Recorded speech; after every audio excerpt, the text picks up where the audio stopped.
Look at a 60-kilo matchup between Micky Cartner from Super Gym and Steve Rogers of Full Contact Performance Centre.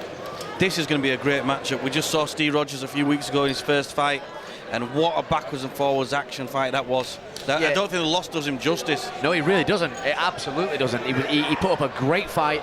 You know, he's a very tough. You know what? He's a very small flyweight though. He could actually be, he could probably be. Is it smaller weight than or I'm not even sure what the weight is, but yeah, he's a very, very tough kid. You know, and Micky Cartner obviously from same gym as Petro Menga. Yeah, he's at the Super Gym. Petro Menga in his corner there. Robbie Fallon, brown belt as well, under Jason Tan. So let's see what these boys can do. I mean, look at the corner for Full Contact Performance Centre. Martin Stapleton, Bellator fighter, Ultimate Fighter veteran. Mike Stapes, very, very good knowledge, you know, in sports science and nutrition. And then Derek Cullen, you know, one of the best judo guys in the country. Oh, Derek! So, watching Derek Cullen's judo is unbelievable. And you know, obviously he's fought MMA for my old gym, and his knowledge of judo for MMA is second to none. So this is going to be a great matchup. Look at the, you know, looking at the caliber of the corners.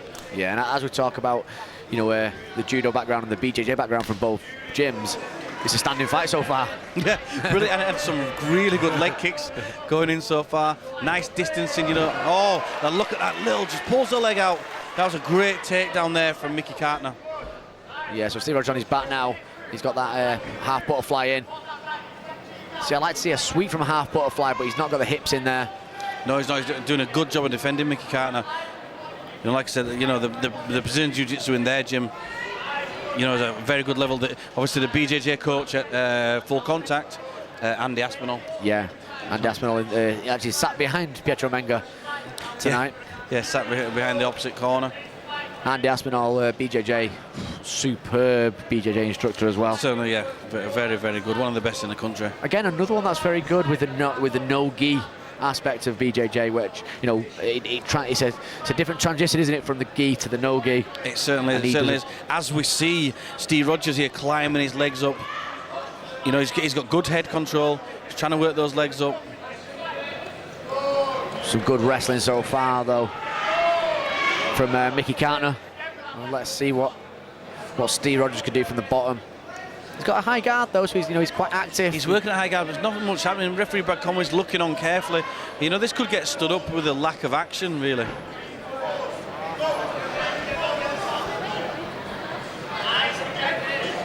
So dropping some shots now. He is, but nothing's really landed. If you noticed, you know, very well defended, and I think Brad's made a good decision there to stand that fight back up. Very, very good decision there from Brad Conway. You know, if he's not active from the floor, oh, it's a great right hand, absolutely storming right hand there. Really nice right hand there, straight from Steve Rogers that's standing up there, but he's back on his back where he does not want to be, and he is losing this round, Ian. Yeah, I think so. I think he's been trying to attack from the guard, but really it's been a good job of control from Micky Cartner in this first round. So he's got Martin Stapleton, Stapes, and Derek Cullen in the corner now. They're going to be giving him some instruction. So Martin Stapleton, he's made the switch as of late to SBG camp, and he won his first fight under Carl Tanswell. It's a great fight as well, wasn't it, against a tough Bulgarian kid, but there's big things to come from Martin Stapleton. It certainly was. I mean, like I mean, you know, I've said it before. I remember the first day he walked in the gym, and it was hard work that day. You know, and all he's done is develop his skill. I don't know a harder working fighter. You know, it was a PTI in the Royal Marines, but even outside of that, you know, he's really worked out. He went to found Andy Aspinall, found other people. He trained with some of the best guys around, and he's really worked at every single aspect of his game, and that's feeding off onto his fighters. Then they're seeing that work attitude, the work ethic that he's got. Well, you know, yeah, he definitely has, and I think he's made a great switch over to SBG. You know, he's doing very, very well there, and I think, you know what, I think he will in the future. He's got a big Bellator fight coming up as well, which we're looking forward to. But, yeah, I think it's the right time. That gym's blossoming at the moment with some good guys, so it's a good place for him to be. So back into the action now. Steve Rogers in the Valet Judo shorts in the black, and Micky Cartner in the white Valet Judo shorts. Good shot again there. Nice level change there from Rogers. Yeah, a great defence and balance there from Cartner, defending that takedown. Look at his fast movement there. Yeah, got some great movement there. You know, this is what you always get with the flyweights, don't you? You always get the very fast-moving guys.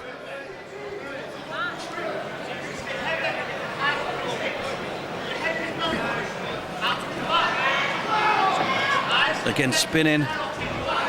Cartner looking for that back. He's looking to take the back. He's got it. He's got it. He has. This is not a good position here.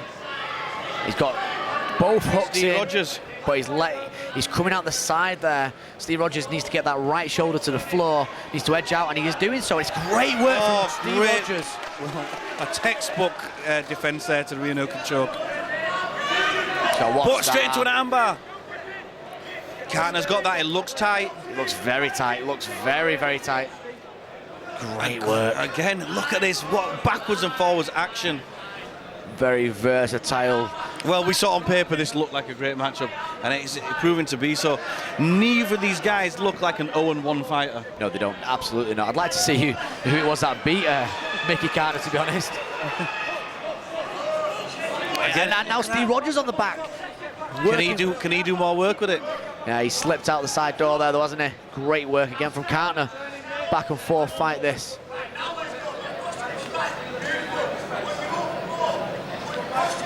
So he needs to try and posture up there, drop maybe crossface, posture up, drop some shots. Certainly, we see here Menga shouting, get that posture higher.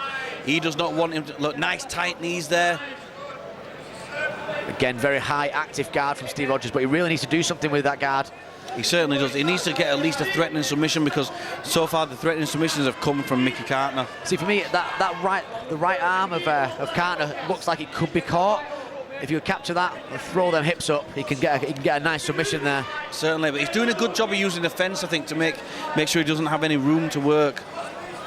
And there we go, good work. Again, great switch.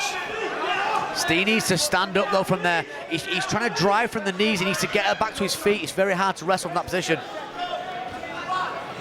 Oh, again, the back getting took. Do you know, if Steve Rogers comes out of this fight 0-2, someone's going to get a massive shock, because he's so much better than that record suggests. But he's just been in against two top fighters, and by no means is this fight over yet. No, absolutely not, but he is in a precarious position now. At the moment, it's looking like Cartner could be 2 rounds up. Yeah, definitely. I couldn't agree more, Ian. Some great work from both lads, though. You know, both very tough, strong kids. And let's see what they can do in this third and final round. But so far, I would say that Micky Cartner is dominating the fight.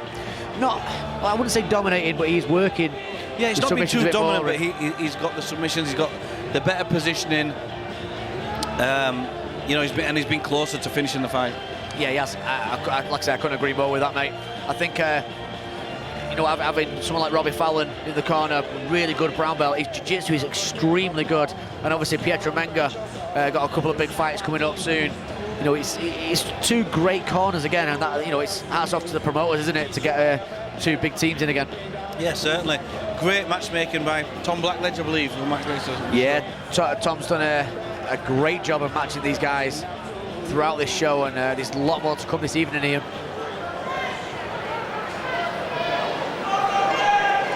So Steve Rogers really needs to probably push the pace in this third round and go for a finish. Now, we've seen that right hand from him before, which hurt Cartner. Let's see if he can throw that again. Maybe throw a couple of combos, but Cartner looks like he wants to get this straight to the ground again. Good shots there.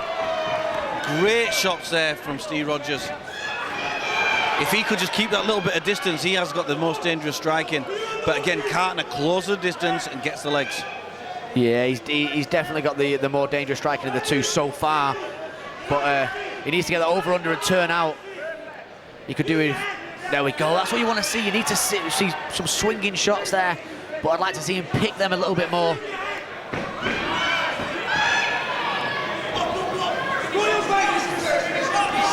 Cartner makes a mistake, but goes straight for the leg lock. The problem is, though, now Steve, for me, needs to probably get Steve Rogers, powerful shots, though. Powerful ground and pound. You know, say you think, you know, he's a small flyweight. He's got some real power in his punches. Extremely strong power. But, you know, he's in a bit of a bad position again now, but great movement again. Very similar to what we've seen in the last fight, wasn't it, Ian? at Shinobi. Very, very similar sort of fight for Steve, which is unfortunate. You know, two Certainly. very tough fights in a row. Backwards and forwards action that he just seems to be coming just short on.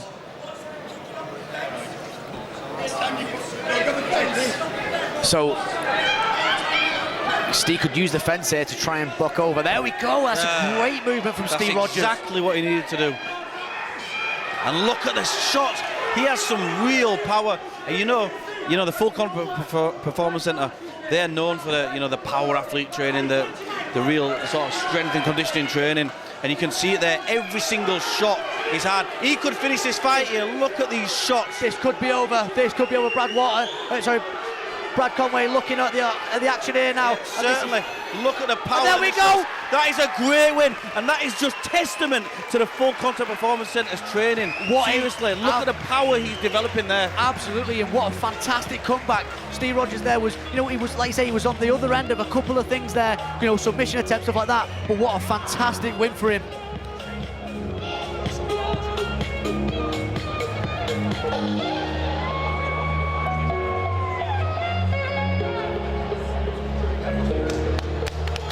So you appreciate the both fighters, everybody.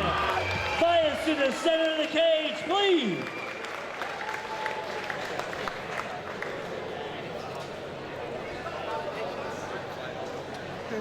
After 1 minute and 50 seconds of the third round, our referee calls out to the contest, declaring your winner by TKO in the red corner, Steve Rogers.